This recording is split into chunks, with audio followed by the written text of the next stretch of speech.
The Viking Amon. I was waiting for Amon. See a Viking character in Borderlands. Let's go, baby. A playable Viking. I don't know if there's been Vikings in the past. I can't even remember. But a playable Viking character in Borderlands. I'm hyped for this one. I love me some Vikings. Sounds mildly sus. Anyways, welcome back, ladies and gentlemen. Thank you for tapping into the frequency. Let's check out the Borderlands Amon trailers they just dropped. I'm staying up to speed now. Now I'm ready.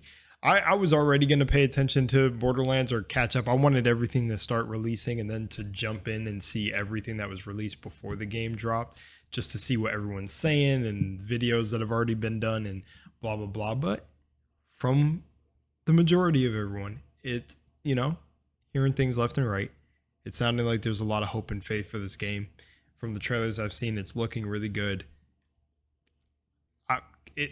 Borderlands, the whole game series is a childhood favorite for me. And with the movie and a certain 2 sequels that came out, so I'm keeping. Come on, Gearbox. Come on.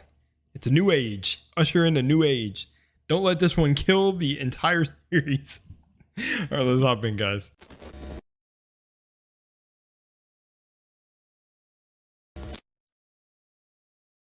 Should we hit him with one of these or one of these? Which one are we feeling?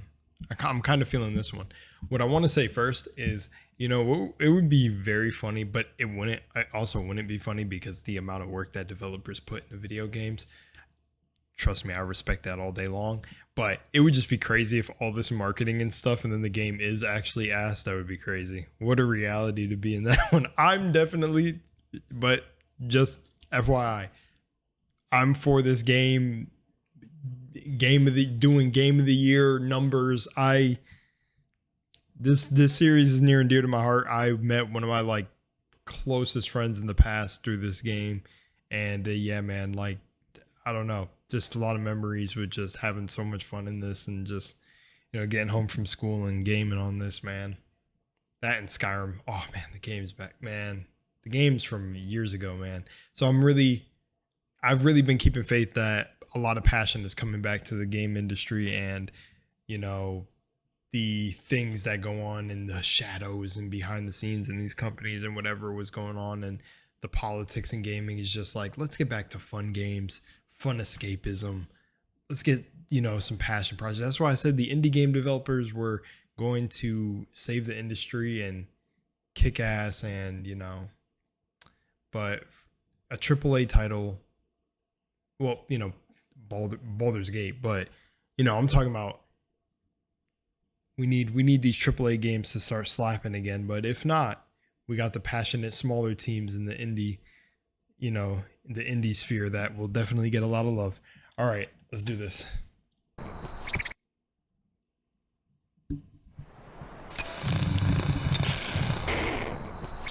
Tippy, I'm coming home!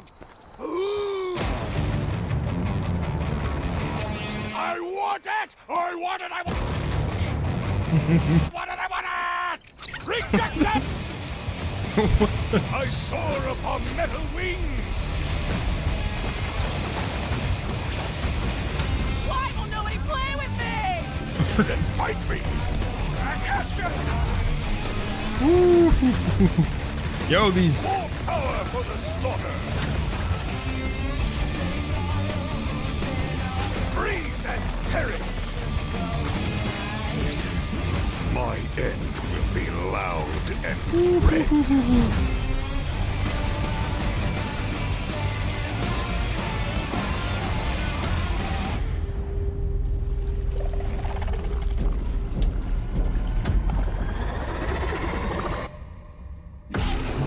Just leave it to me.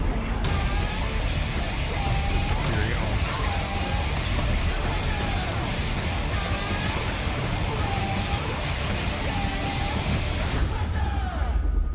Was this the loud ending you wanted? Oh, yes. Oh!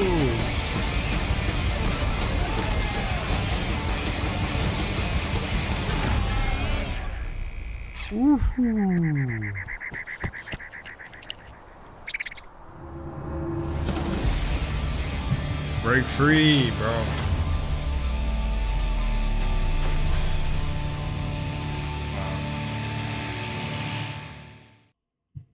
Dude, oh man, wow, bro.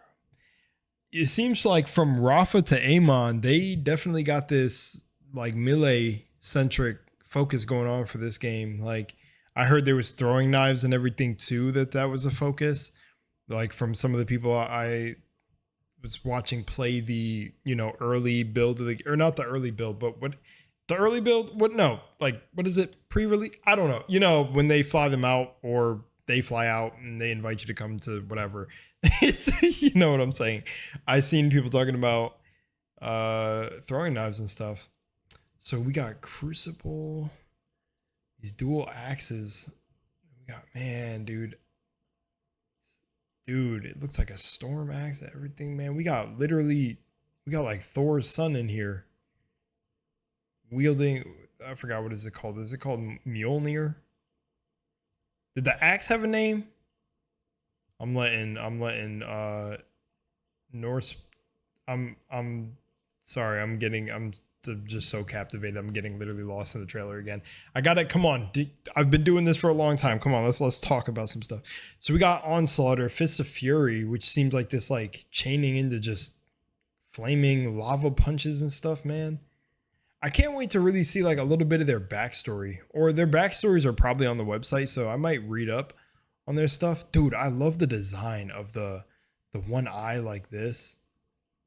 Man, it's so cool. It feels like there's other characters in this game that have that. The one girl that I said, if you guys watched that other video, that looks like that gave me the same vibe as the girl from Dragon Age Inquisition, the Ice Mage. She's got like eyes like that, but blue, like a blue ring instead. But man, this felt like God of War-ish right here. Oh, I love that. The flying blades. It feels like that was something in like Tiny Tina's Wonderlands. Low key. Oh man, this looks good though. The enemy designs and everything looks so cool. Look at this, man. Any animal with a sword, weapon, whatever in its mouth is gonna remind me of Sif from Borderlands, or from Borderlands, yeah, from Dark Souls. Man, this is, oh man, dude. Between Rafa and Amon, bro, I am stuck. Oh man. All right, now we're here at the abilities breakdown. That's why I didn't want to say too much in that trailer about them. But as for designs and everything, like the effects and stuff on the camera and everything look absolutely just cool. Again, it's the trailer. These are the trailers, so you know certain things are gonna look a little more spruced up, whatever. But I wonder how it really feels to like look in the game, like for myself on my own system. I just can't wait, but it looks like it's, you know, I don't know. The combat looks fun. It looks like they kept things from 3 in terms of game. Because for me, personally, the actual like slide jumping and running around, sliding and stuff in Borderlands 3, just more versatility in the combat and movement was very fun. And it feels like for this, between Rafa and him, it's a lot of jumping high in the air. Even Vex. We got to see the last character too. What was her name? Forgot. I said it in one of the other videos after I figured it out. But it feels like in this one, they're really playing on the movement. There's a grappling hook now too. So like, that's really going to add to the fun in a looter shooter, of course. Like now we're whipping and swinging through a beautifully crafted and built up Borderlands world. Like what? The planet's called Kairos, right? I have the video. I gotta watch that. But dude, I mean, shoot, I'm hyped. I'm ready. Here we go. Amon is a ex-cultist turned warrior poet who really does not like vault monsters. He is our largest character that we have ever made, even taller than Brick. He's a Viking. He is destruction incarnate. Amon is all about hitting hard and hitting fast. He comes on strong and he pretty much finishes the fight. If you're the kind of guy who wants to get up into people's faces, take down enemies that are larger than you, and look good doing it, he's your guy. Also with the shield too. Oh yeah, cybernetics. So I was saying that like his cybernetics, but bro, I was gonna say something about it, but Athena, he also reminds me of Athena. I thought Athena's little shield was cool too, because like I always the omega symbol. That's what it is, right? Amon's Yeah, cybernetics tree I'm trying to is remember. all about summoning his weapons. He already summons them in his hands to, you know, slap people in the face, but he can actually also summon autonomous drones. So you can have a floating sword, a floating axe, and a floating hammer, kind of tag teaming up against all the adversity that you come across. Sick. Fun thing about Amon is that he actually gets what's called the Forge skill, and the Crucible's Forge skill, which is a secondary action skill, will actually see him take both axes, snap them together, and throw them at his enemies. It'll go out, it'll return, and it'll hit and damage people in both directions. And if it hits any of those axes, it'll also cause massive explosions. For Amon's cybernetics tree, this really focuses in on his axes, both fire and ice. You have augments that allow you to change out the types. So not only can you throw the axes, which is what you start with, you can also change it to throw hammers, and you can even throw some swords. So for example, if you decide to stick with the axes, you have one where if you throw the ice one, you can actually pierce through enemies. Amon's Crucible sees him take out 2 elemental axes. One is fire and one is frost that you can chuck into your enemies fire and ice. Deal massive elemental damage. And if you end up killing them, they'll actually explode. What makes Amon's Crucible a really cool skill to use is it kind of sells this sensation of being this big hulking Viking when you're going around with your 2 forge axes, and you got one with fire, you got one in ice, and being able to just throw them around, pick them up, and chain it between enemies is something that feels really cool to do. Yo! Amon's Vengeance tree is all about taking lots of damage and dealing it back out. Special mechanic for that tree is something called Elemental Affinities, where he will actually get rewarded for killing enemies with specific elemental types and doing different elemental attacks. So he can create a gigantic ground fissure to ignite his enemies. He can summon lightning bolts from the sky to zap them. It's a really good time. For Amon's Vengeance tree, this focuses in on his shield. More particularly, there are skills that will allow him to use the Forge Wave ability that comes from his shield to explode on enemies. You have something that allows him to taunt, which really helps if you're actually playing with friends, and we do encourage that. You can also throw the shield. For those of you who are familiar with the pre-sequel, that might feel a little familiar to you. There's also the option to use a spear instead of his look whip, at the spear! which when you throw it, it bursts into shock damage. No. Whoa. I'm playing Amon first. Oh, shit, dude. No, Vex seems so... I'm playing Amon first, bro. Nah, I'm playing Amon first.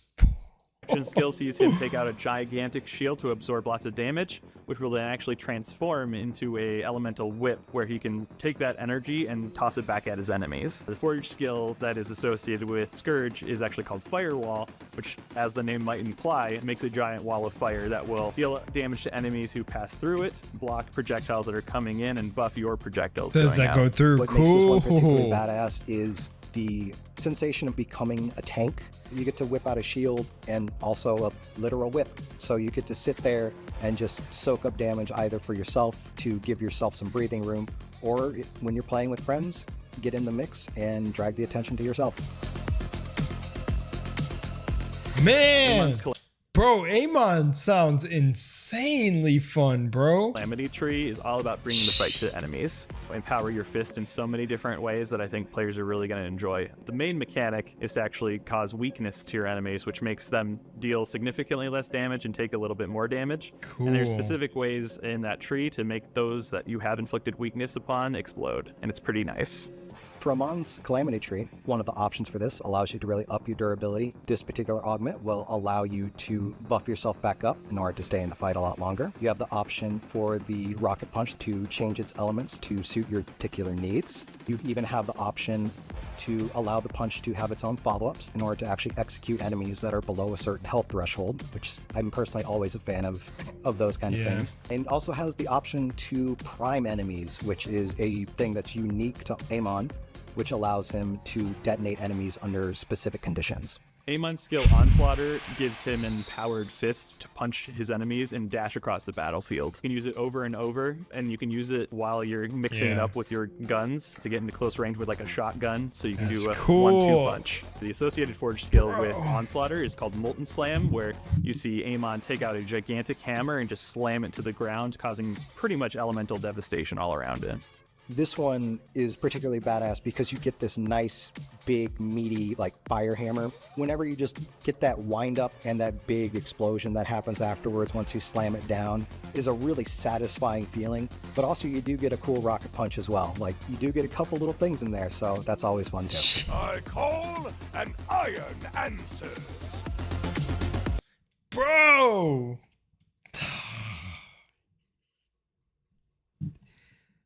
Bro, I don't even know what to say, bro. Amon is fire. I have to just wrap up the video. I don't want to keep you guys here for 20 minutes.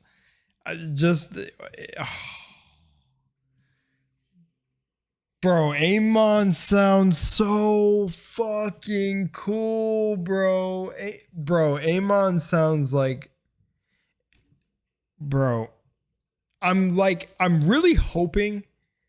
And I don't know. I just have this feeling that she's not gonna be, but I'm really hoping the last reveal, the gameplay or the breakdown of the other girl. What's her name? Why can I not remember her name? But it'll stick in there because now I remember Amon, Rafa, and Vex. But dude, I really want her trailer to even go. What if they're saving the best for last, dude? Because for me, Moe's was just. I feel like Zane and was it Amara for the siren? I think that was the siren. Amara and Flack were low key cooler in my opinion, I think. But also they do such a good job of making all 4 of the Vault Hunters feel very badass. But in that game it was, I didn't go with the character that I thought was the coolest. I honestly thought Amara as a siren was super heat. The whole, 6 arms, Hindu, goddess Shiva stuff going on. Love it. Flack, Beastmaster, just like Zane, this cool assassin. I didn't play Zane because I've played Zero in the past and I didn't want to touch on them. Like, of course, Axton was my first character. I had to whisper to my higher self, dude. Because I'm saying all the names back to back, but Axton was Borderlands 2 was my first game. Then I went back and played Borderlands 1, but I ended up playing the soldier. So I thought, Moe's actually was like, I liked Iron Bear, and then I liked her character design a lot. I loved her skin and the different heads. So I'm like, I'm really thinking that the only way I don't play Amon or Rafa, which I'm like right now, I was sold on Rafa. But Amon seems so much fun with a lot of the elemental things you're going to have going on. Rafa seems fun for movement, though, and voice lines, because that's another thing, too. But, dude, I'm thinking I'm going to play Amon. The last character has to knock it out the park. I'm really hoping they save the best for last, and then the kit that she just has knocks it out the water where it's like, yeah, I'm playing this character. I'm not even sure. I got to go see the trailers that she's in, what she's doing, but man, Amon is sick. I can't even properly formulate words, man. Amon is absolutely sick. Oh shoot, dude. Man, he is sick. Either for yourself. Makes them deal significantly less damage and take a little bit more damage, and there's specific will allow him to use the Forge Wave ability. Jeez, man, they really built him like a tank. He's the biggest character that they released, standing. I wonder how much taller than Krieg, and oh man, they made him a tank, but they made him feel like he's gonna be dishing out damage, bro. Tank DPS. Alrighty, much love in Moonlight. I'll see you on the next one. Let me know what you think down below, and yeah, I'm out of here.